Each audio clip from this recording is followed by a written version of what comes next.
Oke, selamat pagi rekan-rekan semua. Ya, dari kegiatan pagi ini THC Bekasi mengadakan ngobrol santai via Instagram bersama Roska.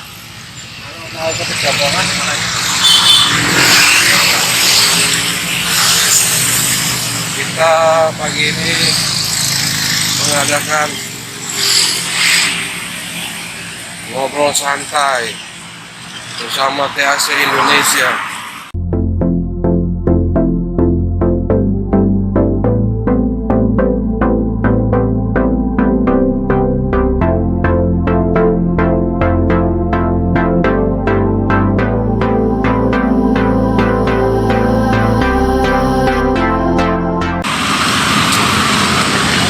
Alhamdulillah terkumpul ya ini daftar Jakarta nih, ya kan?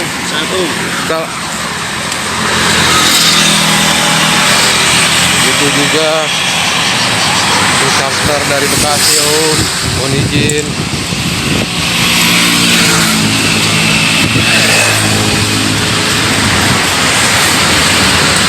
Kita ada di Sesepuh Kopi pagi ini, Sesepuh Kopi ini dari Jakarta, member Jakarta, ini sesepuhnya Jakarta nih, Om. Ya, selamat datang Tante.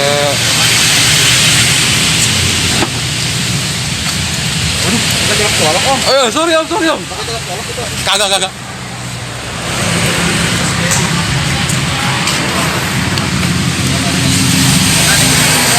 Ya, ada di Sesepuh Kopi, ada susunya nih.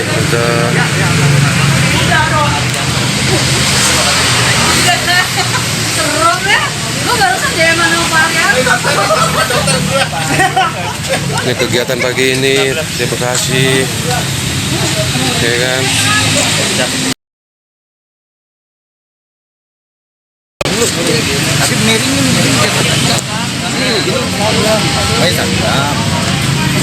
Ya, Bekasi alhamdulillah mengikuti kegiatan ngobras pada. Dan juga ada tes swabnya, Om, biar lebih kondusif, Om. Prokes tetap berjalan, ya kan?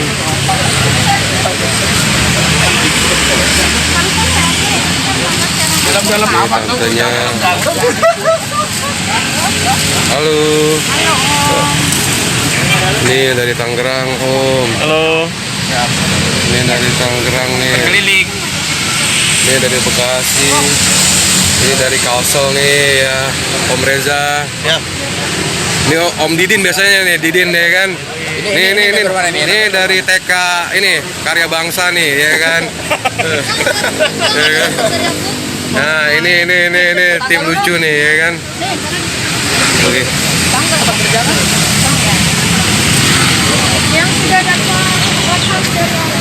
Ada juga dari TM.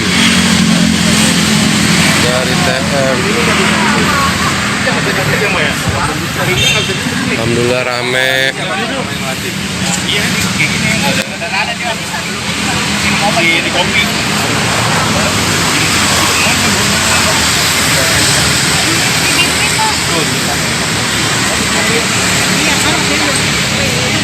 Bogor lagi lockdown, makanya nggak ada.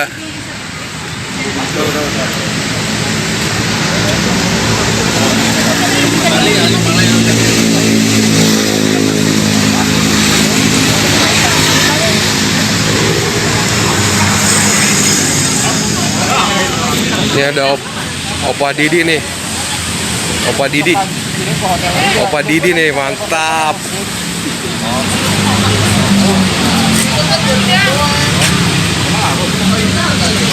Oh, teman nggak hari dia tiap hari dia mah. Kan udah ditusuk. Ini jarang kopdar nih, ya kan? Jarang kopdar nih, ya kan? Legend. Ini legend nih kalau ini nih. Oh, legend, ya kan? Legend. Ini juga legend nih, ya kan? Legend Supratman ya kan. Nama jalan.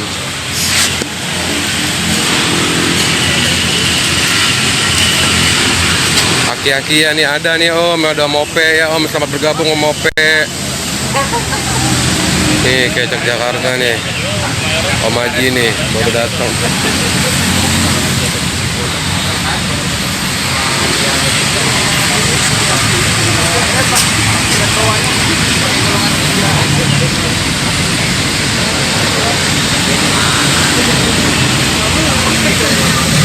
Atap aja koger.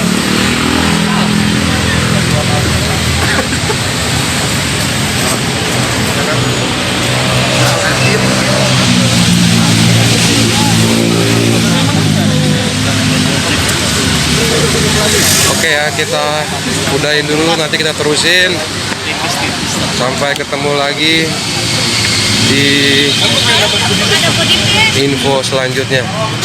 Terima kasih semua, salam mantap. Halo, teman-teman semua TAC nasional yang mungkin yang menyaksikan secara online ya. Hari ini TAC sama GT Radio mengadakan acara ngobrol seru, judulnya Soyang di Depan, Safety Driving di Susupan Kopi Jakarta di tanggal 13 Juni 2021. Dan ini teman-teman yang sudah hadir mewakili ada Chapter Jakarta, ada dari Tangerang dan dari Bekasi. Boleh dong saya hello-nya, kita lagi live IG. Siap. Kita ikutin juga keseruan hari ini. Halo, siang teman-teman komunitas Toyota aja. Mungkin kalau mau lebih semangat bisa pacarnya ditukar jadi kopi gitu biar lebih semangat. Oke, aku Nanda dari Tim Daniel dan terima kasih nih kepada teman-teman komunitas Toyota aja yang sudah menyempatkan diri di sini di acara Safety Driving yang disponsori oleh Otoban. Kemudian Garda Auto dihadiri oleh Mbak Melati, kayaknya masih di luar ya Mbak Melatinya. Kemudian di Demitsu ada Om Bastian, terima kasih ya Om sudah hadir. Kemudian Speedwork juga ada Mas Krisna. Dan juga dari AMLI ada Om Nandang yang tadi udah bantu kita buat swab antigen ya. Kemudian dari JNE dan juga NGK. Nah untuk episode Safety Driving hari ini kita akan membahas tentang keamanan berlalu lintas, terutama saat berkendara. Tapi sebelum kita mulai, kita mendengarkan dulu nih sambutan dari Om Andi selaku perwakilan dari komunitas Toyota Agia. Silakan Om Andi.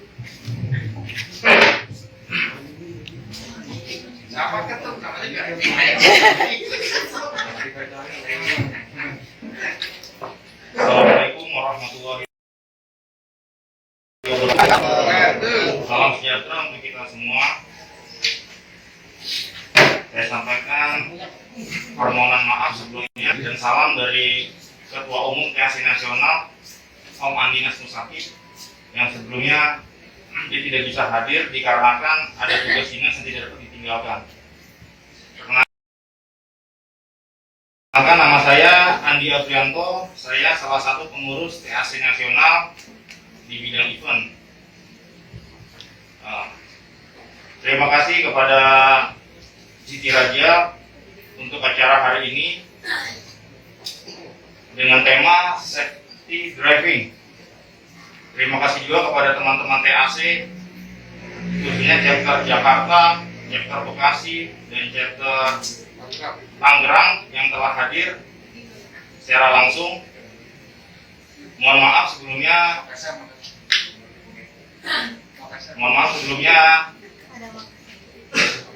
mengingat progres kami membatasi jumlah peserta yang hadir secara langsung. Terima kasih juga kepada TAC Senusantara yang mengikuti acara ini secara online. Saya harapkan dapat mengikuti sampai selesai acara.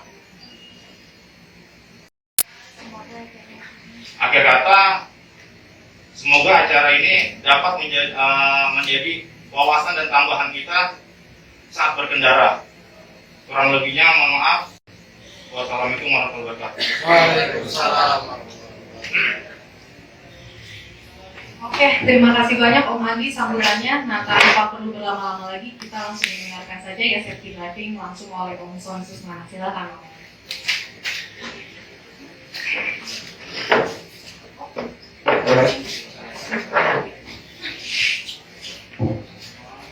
Buat rekan-rekan dari Toyota Agria Club, semangat pagi. Gitu dong. Gimana, udah pada swab hari ini? Udah. Negatif semua ya? Ada yang sudah divaksin? Vaksin udah juga semua? Udah. Yang pertama. Yang tua udah ya? Baru mau jalan. Makanya tua. Gila kali itu. Jadi sebenarnya bukan tua, manula. Manula. Sedikit juga. Oke, hari ini kita akan bahas ngobrol seru tentang safety driving. Rekan-rekan di sini bebas tukar pikiran sama saya. Tapi kita batasin core-nya tentang safety karena saya yakin sekali di mobilnya ini muka-mukanya muka-muka pembalap semua. Ya, mudah-mudahan di jalan raya enggak ya. Karena bahayanya sangat besar.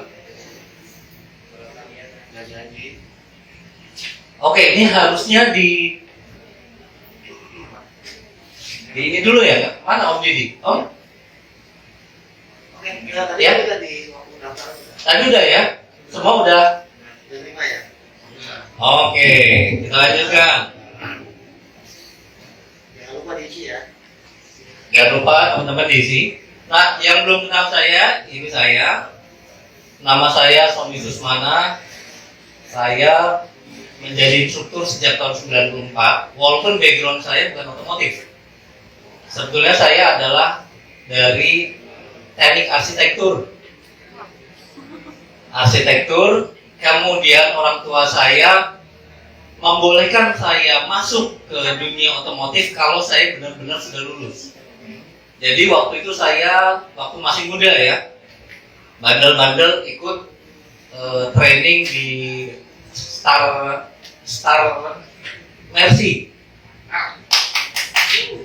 Star Mercy ini saya masuk harusnya 6 bulan, ketahuan orang tua saya 3 bulan saya ditarik, nggak boleh lagi diterusin kecuali kamu sudah lulus. Jadi kadang-kadang kita sekolah berdasarkan kemauan orang tua. Tapi nggak apa-apa, saya begini pun terima kasih sama orang tua, akhirnya lulus juga walaupun lulus dengan catatan. Kalau hari itu saya nggak ambil tugas akhir, saya dikeluarin. Ya, tapi pada akhirnya setelah lulus saya nyemplung ke Sentul Safety Driving dari tahun 94 sampai 2008. Kemudian sudah berpindah-pindah dan sampai saya bersama rekan-rekan yang komit terhadap keselamatan mendirikan Safety Defensive Consultant Indonesia. Dan menariknya gini, SDCI ini sebetulnya lebih concern ke perusahaan-perusahaan tambang atau perusahaan asing. Kita nggak mau menjarah untuk yang umum. Padahal tingkat kecelakaan yang umum tinggi ya. Saya pilih di sana nyaman, bayaran lancar, biasanya dolar, punya culture yang udah bagus. Ini agak susah. Di luar sana susah banget membangun pengemudi-pengemudi yang memang sudah memiliki komitmen terhadap keselamatan. Apalagi kalau kita bicara tentang komunitas. Ngajar komunitas ini susah. Karena mindsetnya udah balap. Mobil dimodifikasi sesuai dengan karakter kita. Benar nggak? Sah saja mobil-mobil sendiri, modifikasi sendiri, tetapi kita tidak pernah berpikir tentang keselamatan. Saya nggak tahu apakah teman-teman di sini sudah pernah ada yang ikut safety driving sebelumnya? Udah ada? Udah ada? Udah ada Pak ya? Baru 1 dari sekian banyak yang hadir.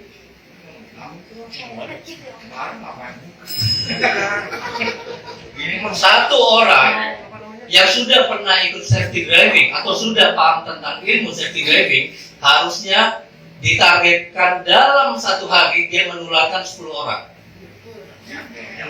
10 orang. Pertanyaannya selama ini kita kemana?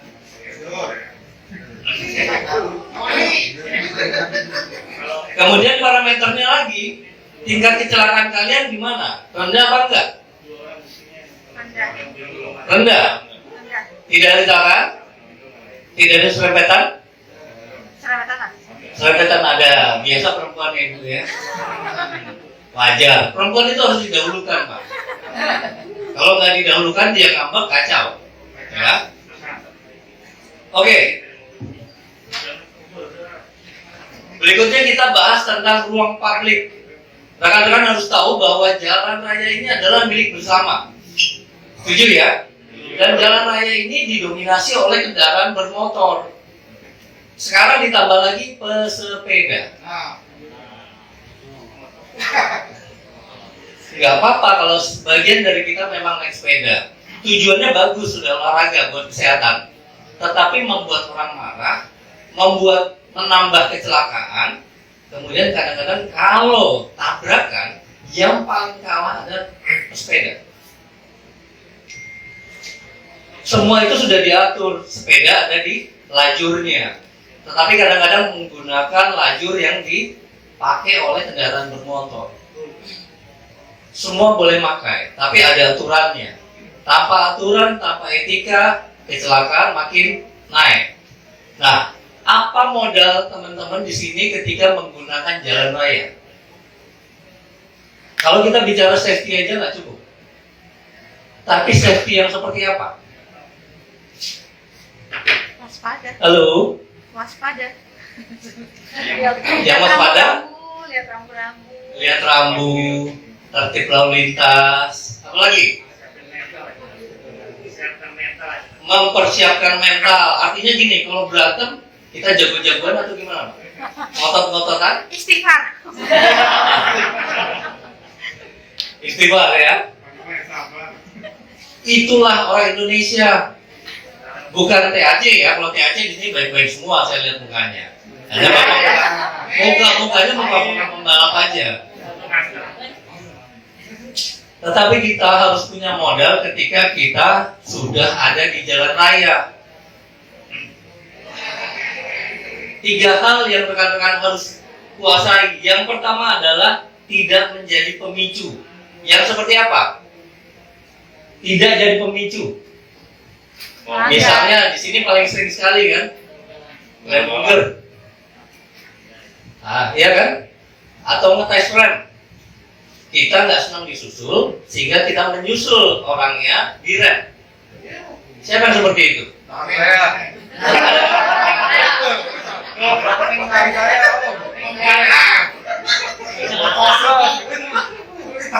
Biasanya yang badannya gede. Dua terdepan. Karena orang yang badannya gede, biasanya nyalinya juga gede. Biasanya loh ya, bukan berarti yang nyalinya nggak gede. Nah, tes braking ini paling sering dilakukan oleh kita. Padahal kita nggak pernah tahu skillnya mereka yang di belakang yang kita tes seperti apa. Itu menyebabkan jadi pemicu. Yang kedua, tidak jadi penyebab. Ketika kalian berjalan itu harus di line-nya, harus di lajurnya, sesuai dengan kecepatannya. Kalau kalian ada di lajur kanan jalan tol, itu menghambat. Sehingga kalau ada orang yang punya kepentingan lebih menyusul harus lewat kiri, dan kalau terlibat kecelakaan, kalian menjadi penyebab. 2 hal. Yang terakhir adalah tidak terlibat. Saya nggak salah, tapi terlibat kecelakaan. Saya tidak melakukan hal-hal yang provokatif, tapi menyebabkan kecelakaan. 3 hal ini modal kalian ada di jalan raya. Dan ini sangat susah sekali. Sehingga semuanya harus dipersiapkan dengan matang.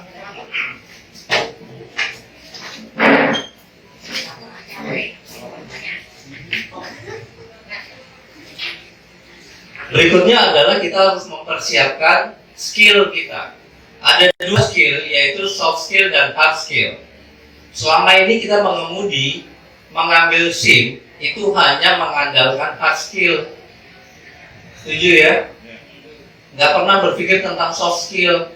Hard skill kalian latih sekali, selamanya tidak akan hilang. Soft skill ini tidak dipupuk, dalam 1 menit aja ini akan hilang dari diri kalian. Sehingga ketika kalian mengemudi, hard skill dan soft skill ini harus bersama-sama membantu untuk mengurangi risiko kecelakaan. Ini sangat susah dan harus membutuhkan waktu dan proses yang lama. Ya.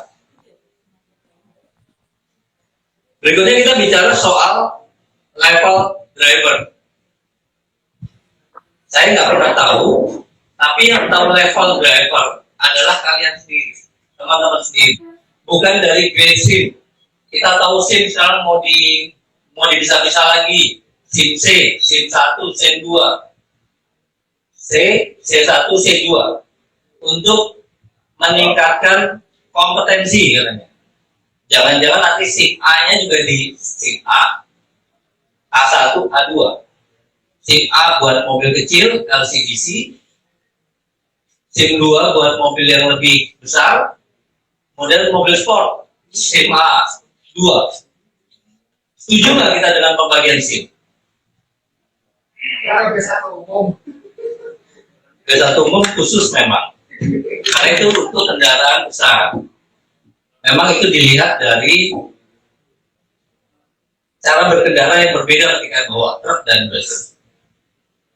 Tetapi penggolongan SIM menurut saya belum urgent. Kenapa? Yang harus diperbaiki adalah mindset kita, mental kita di dalam berkendara. Ini yang harus diperbaiki di Indonesia. Saya mau kasih tahu begini, 10 tahun yang lalu saya ke Malaysia. Itu Malaysia ketinggalan jauh dari Indonesia. Kita bicara lalu lintas ya, ketinggalan jauh. Tetapi kemarin, sebelum pandemi, saya ke Malaysia, jalan-jalan ke Singapura, balik lagi ke Malaysia naik mobil. Indonesia jauh ketinggalan 20 tahun dari Malaysia. Bayangin. Bagaimana orang Malaysia mampu meningkatkan kualitas mereka, karakter mereka dengan baik di jalan raya. Semua jalan 60 km per jam, rata, nggak ada macet. Dan bus itu beriringan, semua tertib di belakang, nggak ada yang mau ambil lajur kanan. Coba kalian nongkrong di jalan tol Cikampek, itu bus balapan.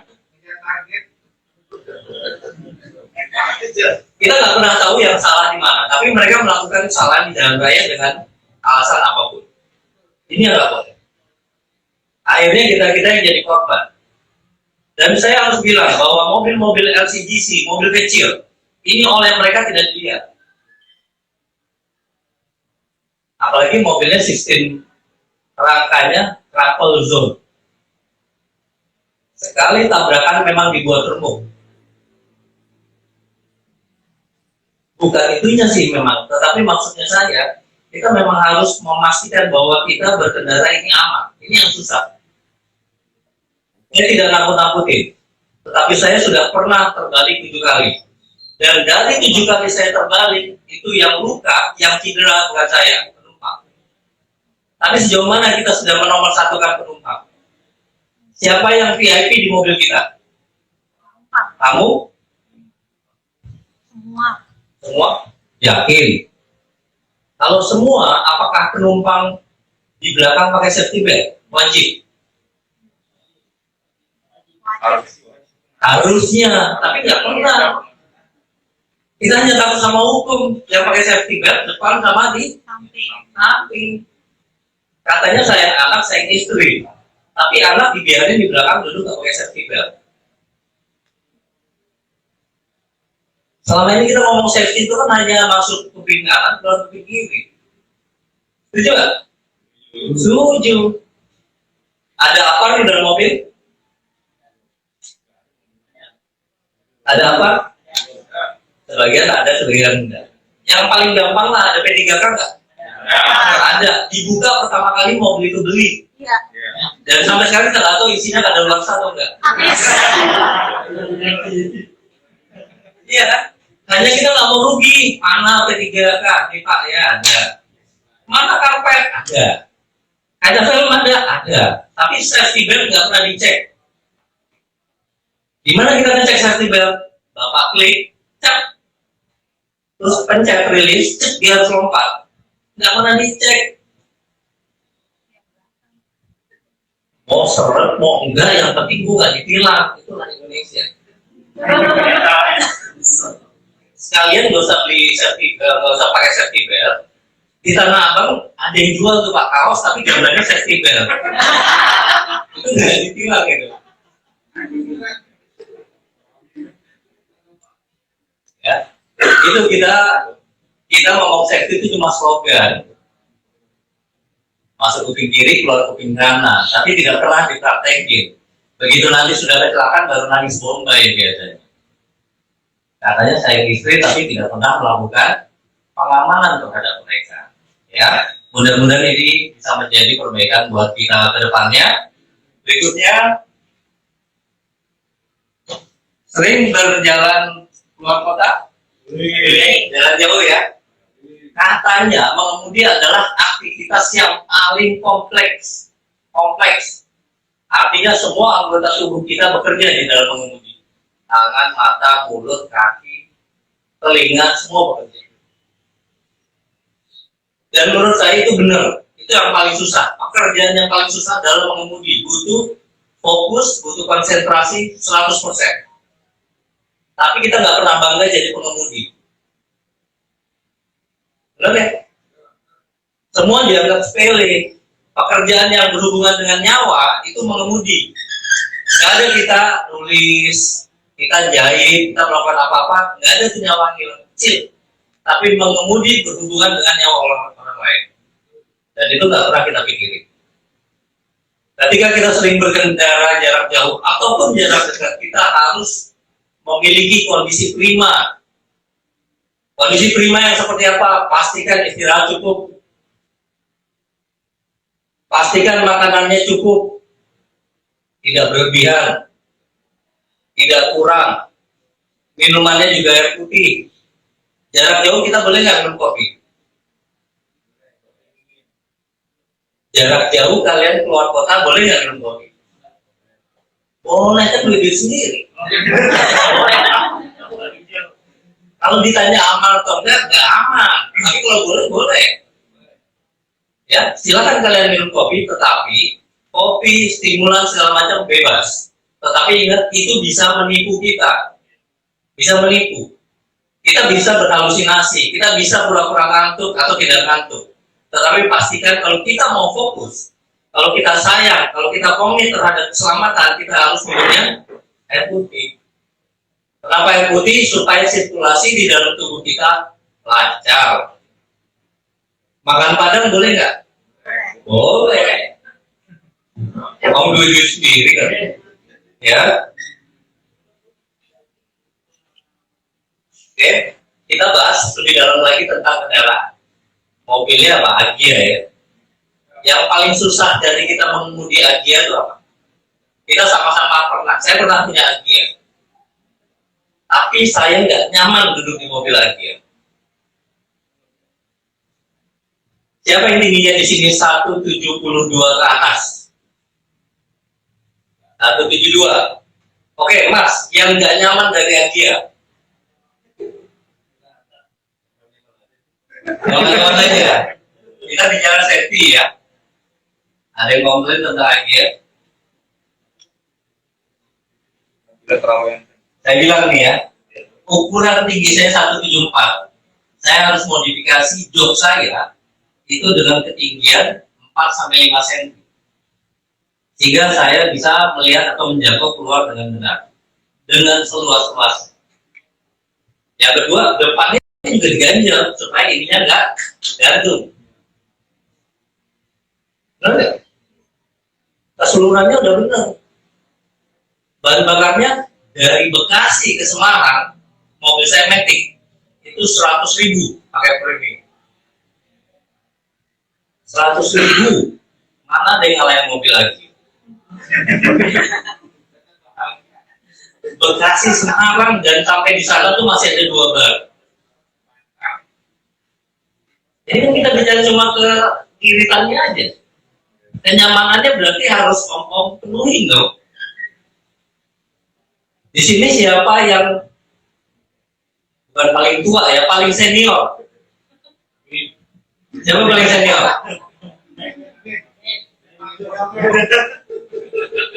Mas, paling senior. Kita sharing sama teman-teman ya, jangan depan.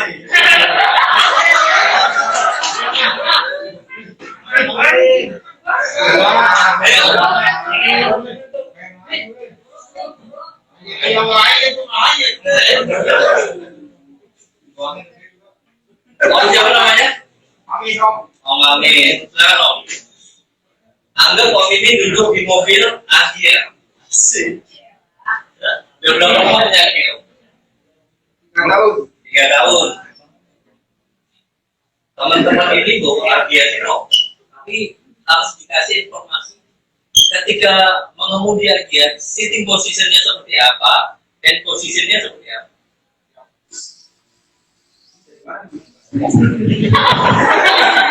Dari tadi Belum masukin lagi.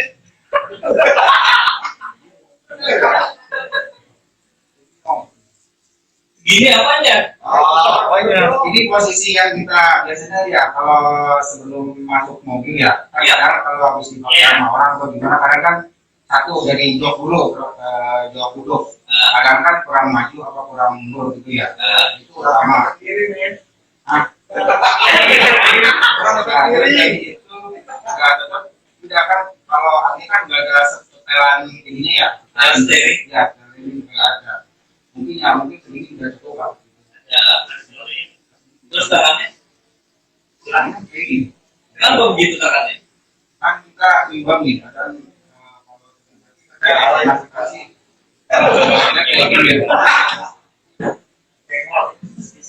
Lupa lagi. Mana silang kayak gini gak bisa Kak. Itu aja cukup. Disilang? Oh, omnya kayaknya lebih tahu.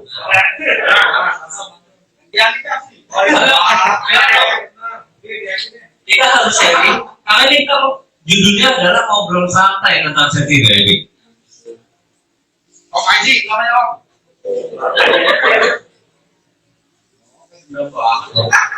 Om Aji ya Om. Oke, tadi udah dijelaskan. Menurut Om yang kurang apa? Dulu pandangan lurus. Ini yang penting ada sukunya. Ini posisinya harus bisa silang. Jauhan gini nggak bisa. Dekat-dekat gini nggak bisa. Posisinya apalagi kalau itu kita jadi ada sukunya di sini. Ada sikunya. Posisi di silang ini bisa silang. Ini bisa silang. Karena emang gimana-mana jadi yang biasanya emang kalau udah kebiasaan pasti kita gitu. Nah ini juga cukup, gimana ini kita bisa menjepur, tapi nggak boros gini. Yang ini apa? Gas sama rem. Gas sama rem. Ini kopling. Nah, ini kopling tentang itu, ini kita masih ada ya. Dari 3 pedal itu mana yang lebih penting? Dari rem Sama kopling. latihannya karena itu juga. Latihannya Kopling. nah kalau jarak tangan karena kalau gas itu kan jadi kalau kaki kan kanan sama kiri kanan sama kopling sama ini harus sampai kita sama tapi kita bisa masih enak pas mayungnya tuh lapas. Oke. Oke, kita udah bahas arahnya dulu kan. Nanti kenapa kalau lurus nggak bisa sampai muter? Nah ini bahaya Bisa Pak. ini udah ada bahaya banget dan ini juga apa namanya udah mulai nggak posisi kita dan baik. Oh gitu. Ada yang nggak setuju? Tunggu dulu. Ada yang nggak setuju? Setuju semua? Oke. Buat teman-teman Agia saya tambahin. Oke Om, pegang lagi. Oke. Ketika kalian berkendara, kalian harus mementingkan nomor 1 kesehatan, nomor 2 adalah keamanan. Pertama kesehatan. Tadi Om duduk seperti ini udah benar. Yang satu adalah jempol nggak boleh ke dalam, harus keluar. Kenapa?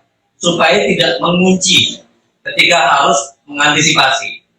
Yang kedua, tangan tidak boleh lebih tinggi dari jantungnya, supaya darahnya itu mengalirnya lancar, sehingga ketika melakukan refleks yang cepat, darah ini mampu membantu si tangan ini untuk antisipasi. Yang kedua, ya, ini kan butuh momen, benar nggak? Nah, sejauh mana tangannya Om pegang setirnya, ketika kecelakaan mampu menahan ini. Artinya, lurusnya tangan ini harus bertumpu di setir. Jadi, kita nggak pernah tahu kecelakaan itu datangnya kapan. Kita nggak pernah tahu terjadi slipnya seperti apa. Tetapi pastikan ketika berkendara, ini selalu mampu menahan. Jadi selama berkendara, dari berangkat sampai tempat tujuan, ini harus standby. Berpikir tentang yang jelek-jelek yang akan terjadi. Karena hari ini kita bicara tentang safety driving, di luar sana belum tentu mereka punya ilmu itu. Dan itu yang harus kita waspadai juga. Berikutnya adalah, ini harus ditempelin di sandaran, karena di belakang ini adalah sistem saraf manusia. Kalau ini tidak ditempelin, maaf Om, nah, ini duduknya agak mungkuk, sorry. Ini ditempel, nah. No, sorry, tegak. Kemudian agak maju. Nah, kalau duduknya seperti ini kan biasanya sandarannya mundur sekali kan? Biasanya mudah-mudah nih. Nah, ini tidak sensitif. Sehingga ketika mobil terjadi slip, under, atau oversteer, kita tidak sensitif arah terhadap kendaraannya. Kemudian selama mengemudi itu maksimal 3 jam, sehingga darah ini harus lancar ke seluruh tubuh.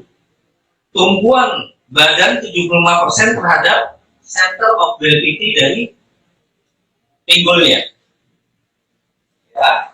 Supaya otaknya ini selalu penuh dengan oksigen, pastikan ketika berkendara dari awal sampai tempat tujuan, itu Om melakukan komentari driving. Supaya oksigen naik terus ke otak. Karena kalau tidak, mata melihat ke depan terus, lama-lama nggak fokus, ngantuk. Supaya otak itu ada oksigen, butuh pompa. Pompa itu dari mulut. Tapi nggak boleh makan. Berarti harus ngomong terus. Bukan ngobrol, tapi komentari driving. Berbicara, mengomentari potensi-potensi yang ada di depan dan yang akan terjadi. Itu yang susah kita lakukan. Karena orang Indonesia melakukan komentari driving itu dianggap gila, bicara sendiri. Tetapi kalau Om dan Tante bawa ekspat di sampingnya melakukan komentari driving, pasti dia akan merasa nyaman. Kenapa? Minimal kita sudah punya dasar tentang defensive driving. Oh, dia melakukan komentari driving. Oh, dia hati-hati dan sebagainya. Paham ya? Oke, terima kasih Om. Ada pertanyaan? Komentari driving seperti apa? Oke, saya ambil contoh begini. Kita bawa mobil, ketika kita mau menghidupkan kendaraan, itu orang lain harus tahu nggak sih? Orang lain harus tahu nggak kita mau menghidupin kendaraan? Om punya keluarga, apalagi punya anak kecil, atau mobilnya tinggi. Ketika Om mau ngidupin mesin, ada 2 caranya. Yang pertama Om puterin kendaraannya, atau yang kedua Om klakson, tin sekali. Sekali itu artinya saya mau ngidupin mesin. Tunggu 5 detik baru jeng. Kalau mobilnya di carport mau mundur, berarti Om klakson dulu 3 kali. Tin, tunggu 5 detik baru mundur. Tapi kalau mau maju, klaksonnya 2 kali. Tin, 5 detik baru maju. Tujuannya supaya di lingkungan Om dan Tante ada anak kecil atau ada apapun, binatang dan sebagainya, dia menjauh. ya, komentari driving. Kemudian Om tahu ada bahaya, ada mobil, ada orang nyebrang, itu mata menangkap nggak? Mata nangkep ya. Kemudian dikirim ke otak, otak memerintahkan biasanya. Di depan ada orang mau nyebrang, ada yang baik, ada yang jelek nih. Yang baik bilang kurangi kecepatan, bersiap-siap berhenti. Yang jelek bilang ini, itu yang mau nyebrang nenek-nenek, gas aja. Jadi kalau Om dan Tante tidak menyebutkan dalam arti kata komentari driving ini, yang keluar ini bisa baik bisa buruk, sehingga timbul keraguan di diri kita untuk melakukan action. Saya nih bawa mobil nih, di depan ada mobil, sebelah kanan spion clear, kiri clear, depan aman, naik kecepatan gigi 3, di depan ada truk, saya mau ke kanan, depan clear, saya maju, tambah kecepatan, itu diomongin sampai tempat tujuan. Buat sebagian kita, ngapain sih kayak gitu? Tetapi begitu kita ngomong terus, oksigen ke pompa ke otak, kita lebih fokus, kita nggak ngantuk. Kita dapat melakukan antisipasi ketika kecelakaan itu akan terjadi. Minimal tidak terlambat. Tapi jarang dilakukan oleh kita. Om dan Tante boleh coba nanti lakukan komentari driving, lihat di Google ada komentari driving. Itu bagus buat kita di dalam mengemudi, ya. Oke, saya lanjutin mengenai kendaraan. Oke, kita tahu semua di roda depan ini namanya cluster meter. Semua ada ya, ajian nih. Ada speedometer.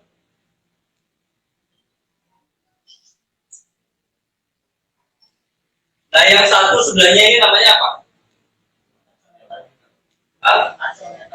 Aquameter. Yang biasanya kita lihat hanya speednya, speedo. Tapi kita nggak pernah lihat aquameternya. Ya? Benar kita lihat takometer? Jarang kita lihat.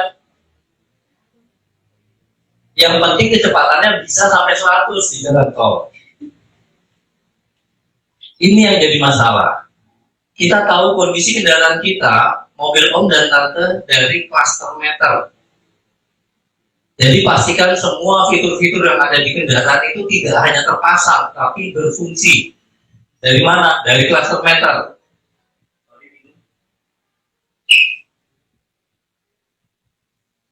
Belum ada yang terminum, Pak?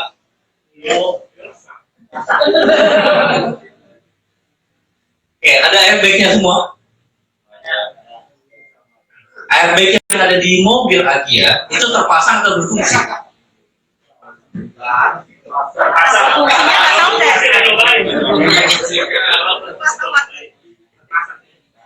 Kita nggak pernah tahu terpasang atau berfungsi. Jangan berpikir ketika indikatornya mati, ya, itu artinya berfungsi. Atau indikatornya hidup, berarti nggak berfungsi. Tetapi kita harus memastikan bahwa mengaktifkan airbag itu harus benar. Ya, biasakan begini Om. Kita mau hidupin mesin itu ke ACC itu sebelum engine on.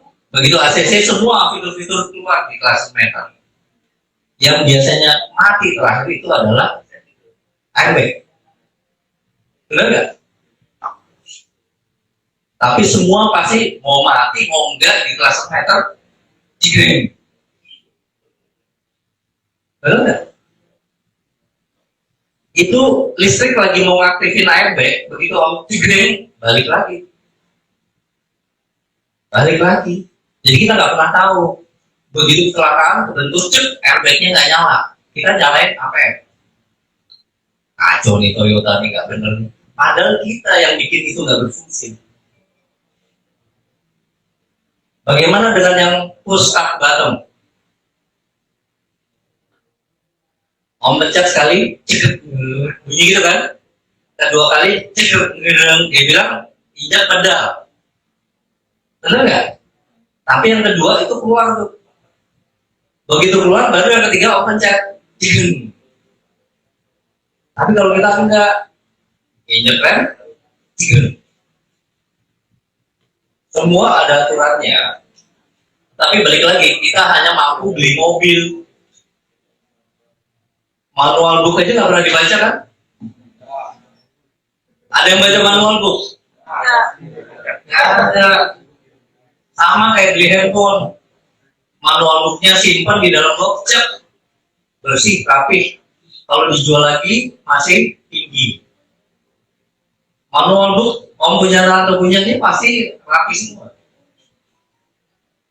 Nggak pernah kita baca. Kecuali ada fitur-fitur mengenai aktifnya, aktif dan sebagainya. Ya. Berikutnya berkaitan dengan mesin. Mesinnya 3 silinder. Om dan tante manasin mesin ini berapa lama waktu pagi hari? 5 menit kan? 5 menit. Ada yang 10 menit. Ada yang patokannya rokok. Rokok Marlboro habis, berarti udah boleh jalan. Rokoknya Samsu habis, lebih lama tuh biasanya kan, boleh jalan. Berapa lama? Om, belakang, berapa lama manasin mesin? 2 jam udah tiduran itu. 10 menit. 5 menit, jadi sepakat semua 5 menit. Ini satu klub, manasin mesin aja beda-beda. Siapa yang nggak manasin?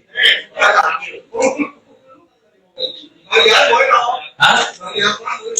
Sambil jalan pelan. Katanya tuh panasnya langsung tinggi gimana? Hah? Kalau om langsung jalan 5 menit juga. Nggak ada yang 10 menit di sini.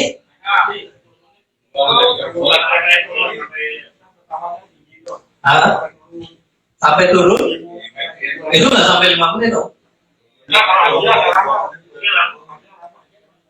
Lama ya. Jadi kalau om tahu tadi cluster meter, saya balik ya. Di sini ada tulisannya kali 1000 RPM. Artinya revolution itu per menit. Kalau om hidupin mesin, tigel, dia di 1000 kan? Dalam 1 menit, pistonnya udah 1000 kali naik turun. Artinya, nggak perlu dipanasin. Setelah 1 menit, om dan tante perlu jalan. Seperti om tadi bilang, langsung pelan-pelan jalan 20 atau jalan 10, panasnya juga naiknya pelan-pelan.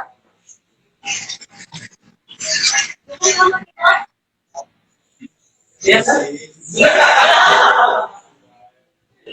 Untuk apa kita manasin mesin? Ini mobil teknologi sekarang udah canggih semua.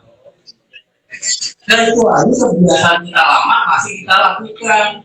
Sambil ngopi, sambil baca koran, sambil komentar WA, sambil baca status, lupa manasin. Om dan tante langsung jalan, tidak ada masalah.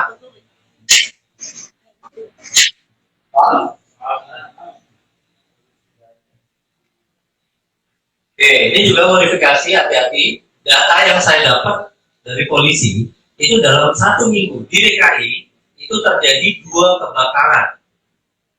Dan semuanya setelah dicek akibat dari modifikasi. Modifikasi yang seperti apa? Yang paling simpel aja deh. Kalau kita keluar kota, kenapa sih bolang harus diganti yang gede? Wattnya udah standarnya misalnya 40, diganti yang gede 75, kan aman pakai relay katanya. Tapi itu sebuah modifikasi yang menyangkut kelistrikan. Apabila terjadi yang tidak sinkron, akan kebakaran, koslet.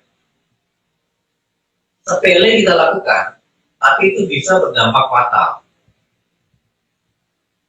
Modifikasi boleh lakukan di bengkel resmi, ya. Kalau untuk lampu segala macam nggak usah lah, nggak penting itu ya. Lebih baik cari yang aman-aman aja, mobilnya juga terawat. Nah, berikutnya kita bicara matic nih. Mobilnya yang matic mana, yang manual mana? Yang matic yang paling susah. Ada yang matic? Yang metik. Matic. Mobil matic. Tante ke supermarket. Nungguin orang belanja 10 menit. Mobilnya berhenti, mesinnya hidup. Gearnya di mana? Matic. Nunggu orang ke supermarket, ke ATM 10 menit. Gearnya di mana? Mesinnya hidup. Hah? DP. Di R, bukan di P. Yang benar di R. Karena di P itu 20 detik mesin harus hidup mati.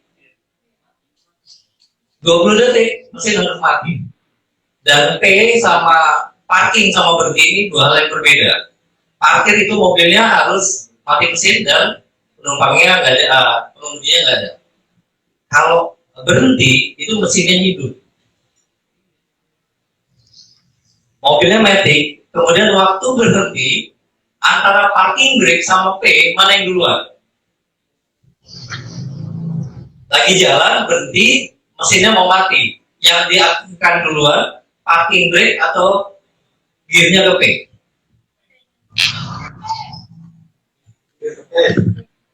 Mobil jalan berhenti, mau dimatikan, parking brake-nya duluan atau gearnya dipindahin ke P? Mana yang duluan? Hah? P dulu, N dulu, naikin parking brake, terus ke P. Semua begitu? Kenapa tak?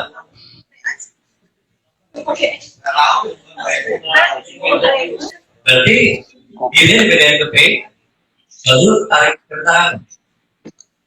Yang harus kunci itu adalah remnya. P-nya itu hanya pengamanan. Mikirnya udah merendikasi dulu kan? Nah, Kayak udah save aja gitu, nanti ini belakangan. makanya yang harus kunci di gearnya apa di remnya. Yang harus kunci sebenarnya adalah remnya, bukan gearnya. Jadi ketika mobilnya om dan atau berhenti, itu pastikan dulu ke N, kemudian tarik parking brake. Setelah itu masuk ke P. Ketika mau ngidupin juga seperti itu. P-nya di PN dulu, masuk ke D baru turun parking brake. Tujuannya apa? Sebenarnya itu bebas-bebas aja mobil-mobil sendiri ya. Tapi lebih ke gearboxnya lebih awet ketika itu otomatis. Ya. Kemudian kita bicara tentang balance dari kendaraan. Balance kendaraan ini ada 4, bouncing, yoi, pitching, sama roll. Dan 4 gejala keseimbangan ini akan bekerja ketika mobilnya om dan tante sudah di atas 20 km per jam. Ini terjadi biasanya di jalan tol. Om dan tante pasti ngerasain kan? Mobilnya sudah melayang begini. Tetapi yang terjadi di kita